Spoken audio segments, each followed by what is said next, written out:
এই যে গরুটা দেখতে পাচ্ছেন, এটি হচ্ছে বাংলাদেশের গরু। কিছু গরু আছে বাংলাদেশের এবং কিছু গরু আছে ইন্ডিয়ার। তো বাংলাদেশের গরুর কিন্তু অতিরিক্ত দাম, কারণ বাংলাদেশে একটা গরুর মা আছে, বাবা আছে এবং তার পরিবার পরিজন আছে, তার সাথে শিক্ষক আছে, তার মাস্টার আছে। এই কথা কেন বলছি জানেন?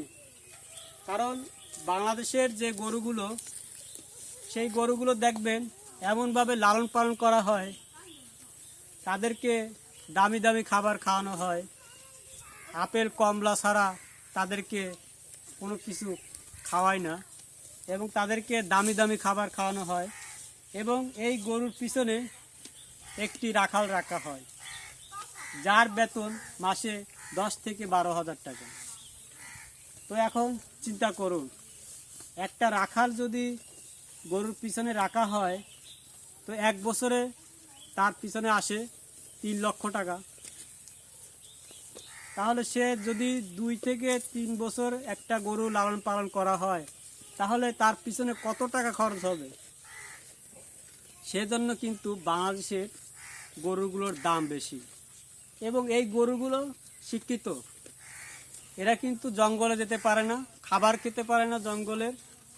এদেরকে সুন্দরভাবে ঘরের ভিতরে এসির ভিতরে রেখে খাবার দেওয়া হয় এবং উপরে কিন্তু ফ্যান চলছে, মশারি টাঙ্গানো আছে, খুব যত্ন সহকারে তাদেরকে লালন পালন করা হয়।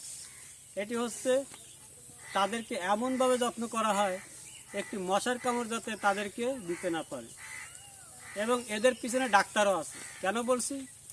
প্রতি মাসে মাসে একটা ইঞ্জেকশন মেরে দেবে এবং ইঞ্জেকশন মারার কারণ হচ্ছে এই গরুটা মোটা তাজা করার জন্য, যাতে বাজারে বেশি দামে বেশি দ্রব্যে বিক্রি করতে পারে। তো এখন বলি, ইন্ডিয়ার গরুর দাম কম কেন?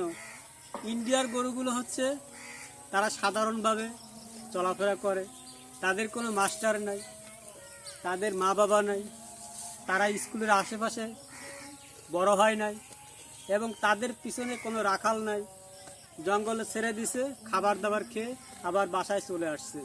তারা যেমন তেমনভাবে মানুষ হয়ে গেছে। দেখবেন তারা কিন্তু মোটা তাজাও আছে। বাংলাদেশের গরুর থেকে ইন্ডিয়ার গরুগুলো কিন্তু স্বাস্থ্যবান হয়, কারণ তারা সাধারণভাবে চলাফেরা করে না।